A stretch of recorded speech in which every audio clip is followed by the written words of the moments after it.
Welcome to another edition of Counterpunch. This is Kurt DeVille. This is episode 2, and we're going to talk about some boxing. So let's get to it. Okay. First off, in 2 days remaining at the MGM Grand, May 2nd, Manny Pac-Man Pacquiao, Floyd Money Mayweather. It's going down to the legacy, people.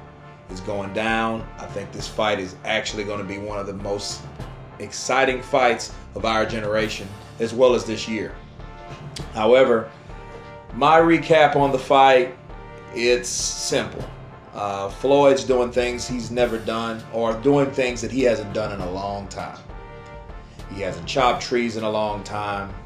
He hasn't not trash talked in a long time. He blames it on age, but I think it's more of concern. You know, on one hand, he says that it's just another fight. But in other press conferences, he says, hey, I never wanted to win a fight as much as in my life. On Inside the Road to Inside the Mayweather and Pacquiao, he mentioned this is not just any other fight. So I don't know which one is it. I think in that contradiction, it's a little bit of concern there. He's one of the best in the world, him and Manny Pacquiao. But I think there's some concern there, and it should be. You know, Manny, on the other hand, he's a very confident right now. He's training hard. They're both training hard, and I think it's going to be a great fight. A lot of people think that Manny's going to knock out Floyd. I don't think it's going to be that way. I feel that Floyd is going in there to knock Manny Pacquiao out. You know, with Alex Ariza, his strength and conditioning coach, he's been doing a lot of things, and I think what's on his mind is, if Juan Manuel Marquez can knock him out, so can I. I don't think that he's going in there to do the normal, basic, dominant performance that he's used to. You know, I think Floyd's actually going in there to make a statement.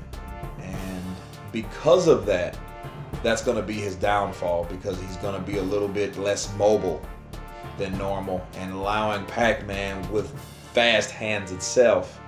I think he has faster hands. I think Floyd's timing is better, but because he's staying less mobile, Manny Pacquiao is going to get the necessary shots to score.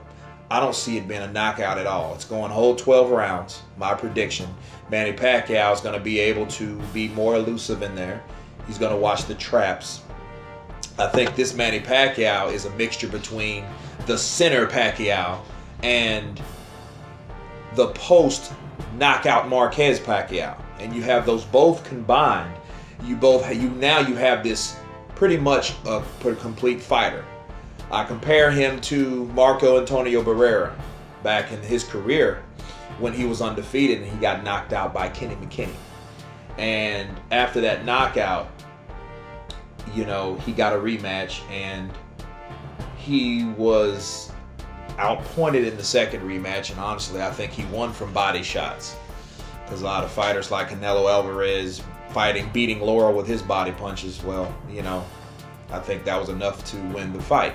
So everyone looked at Barrera as, you know, past his prime, or, you know, not a good fighter. Then here comes Eric El Terrible Morales. He comes and beats everybody in the division until he steps in there with Marco Antonio Barrera. And Marco Antonio Barrera actually whooped him 3 times, 2 officially, but actually 3 times, because the first fight was one of the best fights of 2000. But Barrera showed what he was worth, and I think from that comparison, Manny Pacquiao is going to show the same result in this fight. He's lost the last 2 out of his 5. However, Floyd has never been in there with someone like Manny, and vice versa. You know, Manny's never been in there with a guy like Floyd. But it's going to go down to the wire. I have Manny winning off points. I don't see a knockout. Maybe some knockdowns. You know, and if it is, it's going to be some flash knockdowns, unless Floyd can catch him with the right hand. But I like Manny Pacquiao on a decision if Floyd doesn't figure him out. So I'm going with Pac-Man on that. Now, you know, I want to do some recapping because we've had some hell of a fights.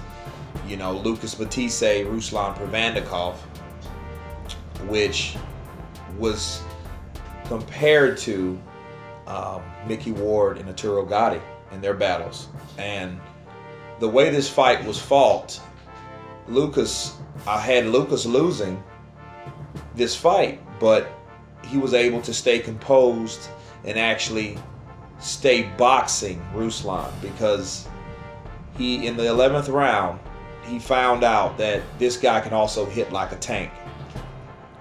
And I seen him back off from that point. You know, he was pretty much dominant. It was a back and forth, but obviously Lucas outlanded him. But it was a hell of a fight. You know, I seen it blood and guts. We have a new blood and guts warrior. You know, R.I.P. to Arturo Gatti, no disrespect to his family, but you have someone new to take his place with Ruslan Prevandikov. This guy is his will. His heart wins fights, as long as a good punching power and a hellified chin. But this guy can take punishment, and he proved that, because any other fighter would have been on their ass with Lucas Matisse hitting him as much as he was hitting him. But, you know, Lucas was smart. He listened to his corner. If he wouldn't have, he would have gotten knocked out maybe in the 12th, because he was hurt, obviously, in the 11th round. And I was for Ruslan, because I thought that Lucas would give up his boxing stance and start slugging, and it was pretty much would have been lights out for him. But he stayed smart, and after getting hurt in the 11th, he composed himself. It showed that Ruslan won the war of will, because he wasn't the one retreating. It was Lucas was retreating from the rest of the 11th and the 12th. And it was, again, by majority decision. So, my opinion, they should have a rematch. Should have a rematch. I know Lucas is not going to want a rematch. Of course he's not. He's been in there with Ruslan Prevandikov, you know, Timothy Bradley, Chris Algieri. These cats, they don't want a rematch with Ruslan Prevandikov, because this guy is deadly. You know, he's hurt everyone that he's been beat by. He's a dangerous fighter. You know, I think that Freddie Roach should give him up. You know, Freddie Roach, no disrespect to Freddie Roach, he's a good trainer. But Freddie Roach, his focus is on Manny Pacquiao for the remainder of his career. And while he's doing that, I don't think he has time for anybody else. And no disrespect to Marvin, and he stands in. He's a good stand-in for Freddie Roach. But if Ruslan wants any chance of becoming a world champion again and you know, being on that level, he will always be exciting. But if he has any chance of being on that level, I think he needs to switch trainers. I would see him going with someone like Virgil Hill.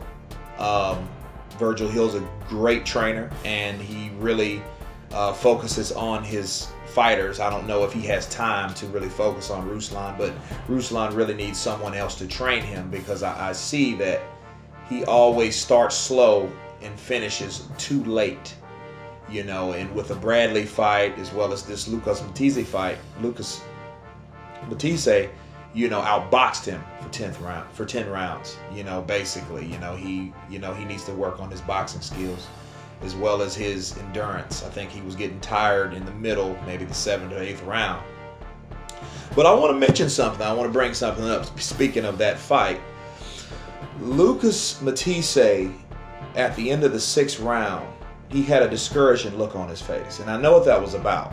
You know, I could pretty much discern, like, he was thinking to himself, like, this motherfucker has took every punch that I've gave him. I'd have hit him with uppercuts, right crosses, straight rights, left hooks, jabs, and I can't get him out of here. And I think that's a discouraging thing, you know, to any power puncher. When you land your best shots and the person's still in front of you, you know, that's the scary thing. You know, it goes on with my predictions. If Ruslan could take, you know, Matisse's punches, it was a long night for Matisse, you know, and I was pretty much dead on with that. But I seen Ruslan picking up the action more than he did. He did, but more than he did, more so.